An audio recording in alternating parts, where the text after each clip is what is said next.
Hi, this is Melanie at UND, and I'm going to give you a quick rundown of how to use Google Scholar. We're going to start by just going to Google Scholar. If you're on campus, you have some benefits in that the UND library will come right up when you do a search.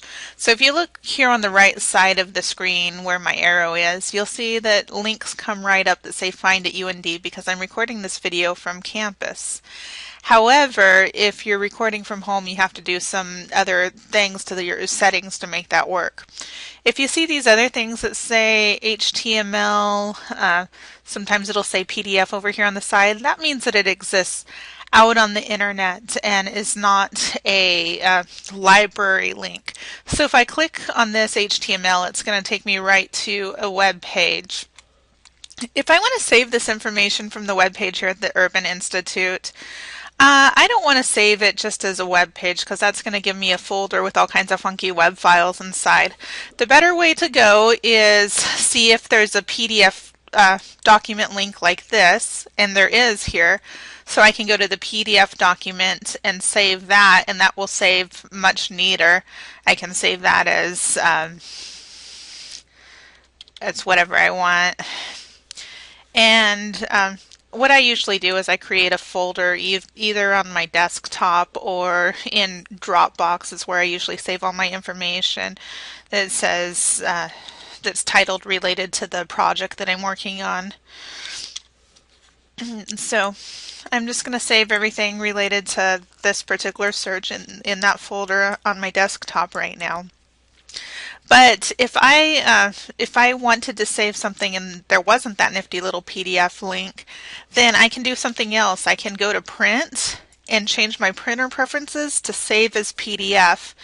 And that will make it look just as if I had printed it all out. All the information is there. It doesn't save as all those funky web page files, and you have a whole document all in one place here, and it's still a PDF. So again, I'm going to go to web print of new Fed report. And then I'm going to go back to my research paper folder and save that there. Okay, so those are some basics of finding information. I'm going to look at more recent articles, so I hit since 2010 here. And you can see there are no links on the right side of the page here. That means that these papers are not available at UND or anywhere on the web.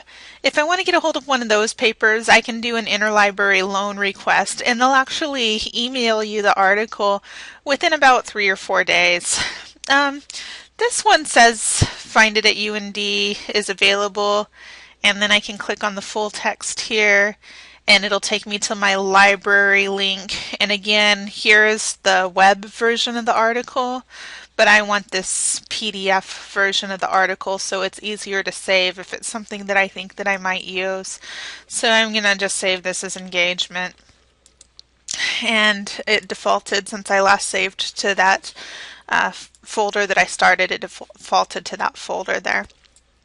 So I'm going to close this out here, go back to my original program, and you know, sometimes I want to look for information from home. I'm not on campus.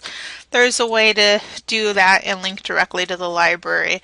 So what you do is go back to the Scholar homepage, click on this little button that says Settings, and then go to the library links and type in North Dakota.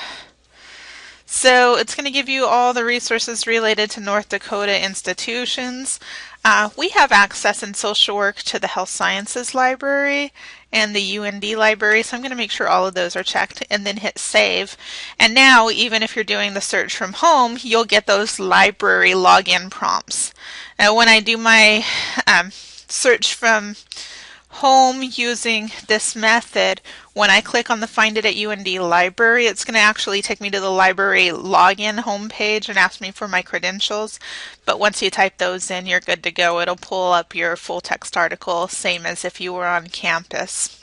Some of you may have access to other libraries because you're still student status or kind of alumni status at your old library, and you can add those in the same way, just using that Settings tab. You can use limiters here the same way that you do in Google. For instance, if I only want articles that list the words child welfare together, I can put the quotation marks around them. If I don't want any articles that have the word neglect in them, then I can use that. Or if I want articles that are about neglect but aren't about animals, for instance, I can set up something like that. So a lot of options here. Google Scholar pulls up a lot of the articles that the library does, but the library might help you find access to articles that Google Scholar has a hard time pulling up if you go directly through the university library links. It's easy to use and it's a good place to start if you're looking for peer-reviewed articles.